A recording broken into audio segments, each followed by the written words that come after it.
And a great crowd of people followed him because they saw the signs he had performed by healing those who were ill. Then Jesus went up on a mountainside and sat down with his disciples. The Jewish Passover festival was near. When Jesus looked up and saw a great crowd coming towards him, he said to Philip, "Where shall we buy bread for these people to eat?" He asked this only to test him, for he already had in mind what he was going to do. Philip answered him, "It would take more than half a year's wages to buy enough bread for each one to have a bite." Another of his disciples, Andrew, Simon Peter's brother, spoke up. "Here is a boy with 5 small barley loaves and 2 small fish. But how far will they go among so many?" Jesus said, "Make the people sit down." There was plenty of grass in that place, and they sat down. About 5,000 men were there. Jesus then took the loaves, gave thanks, and distributed to those who were seated as much as they wanted. He did the same with the fish. When they had all had enough to eat, he said to his disciples, "Gather the pieces that are left over, let nothing be wasted." So they gathered them and filled 12 baskets with the pieces of the 5 barley loaves left over by those who had eaten. After the people saw the sign Jesus performed, they began to say, "Surely this is the prophet who is to come into the world." Jesus, knowing that they intended to come and make him king by force, withdrew again to a mountain by himself. When evening came, his disciples went down to the lake, where they got into a boat and set off across the lake for Capernaum. By now it was dark, and Jesus had not yet joined them. A strong wind was blowing, and the waters grew rough. When they had rowed about 3 or 4 miles, they saw Jesus approaching the boat, walking on the water, and they were frightened. But he said to them, "It is I, don't be afraid." Then they were willing to take him into the boat, and immediately the boat reached the shore where they were heading. The next day, the crowd that had stayed on the opposite shore of the lake realized that only one boat had been there, and that Jesus had not entered it with his disciples, but that they had gone away alone. Then some boats from Tiberias landed near the place where the people had eaten the bread after the Lord had given thanks.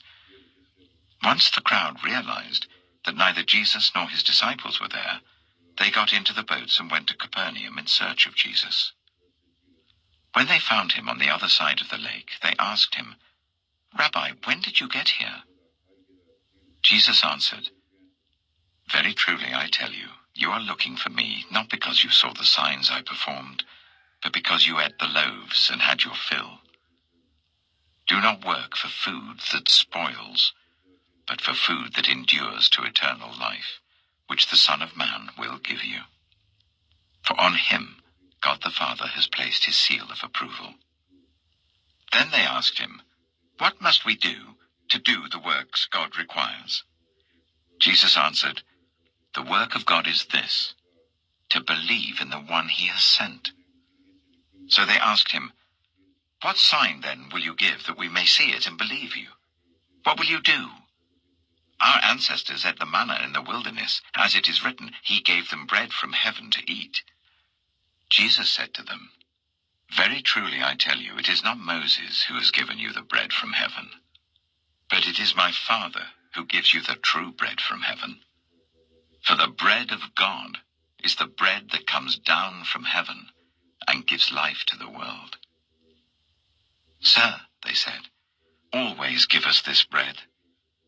Then Jesus declared, "I am the bread of life. Whoever comes to me will never go hungry, and whoever believes in me will never be thirsty. But as I told you, you have seen me, and still you do not believe. All those the Father gives me will come to me, and whoever comes to me I will never drive away. For I have come down from heaven not to do my will, but to do the will of him who sent me. And this is the will of him who sent me, that I shall lose none of all those he has given me, but raise them up at the last day. For my Father's will is that everyone who looks to the Son and believes in him shall have eternal life, and I will raise them up at the last day." At this, the Jews there began to grumble about him because he said, "I am the bread that came down from heaven." They said, "Is not this Jesus, the son of Joseph, whose father and mother we know? How can he now say, 'I came down from heaven'?" "Stop grumbling among yourselves," Jesus answered. "No one can come to me unless the Father who sent me draws them, and I will raise them up at the last day. It is written in the prophets, 'They will all be taught by God.' Everyone who has heard the Father and learned from him comes to me. No one has seen the Father except the one who is from God. Only he has seen the Father. Very truly I tell you, the one who believes has eternal life. I am the bread of life. Your ancestors ate the manna in the wilderness, yet they died. But here is the bread that comes down from heaven, which anyone may eat and not die. I am the living bread that came down from heaven. Whoever eats this bread will live forever. This bread is my flesh, which I will give for the life of the world." Then the Jews began to argue sharply among themselves, "How can this man give us his flesh to eat?" Jesus said to them, "Very truly I tell you, unless you eat the flesh of the Son of Man and drink his blood, you have no life in you. Whoever eats my flesh and drinks my blood has eternal life, and I will raise them up at the last day. For my flesh is real food, and my blood is real drink.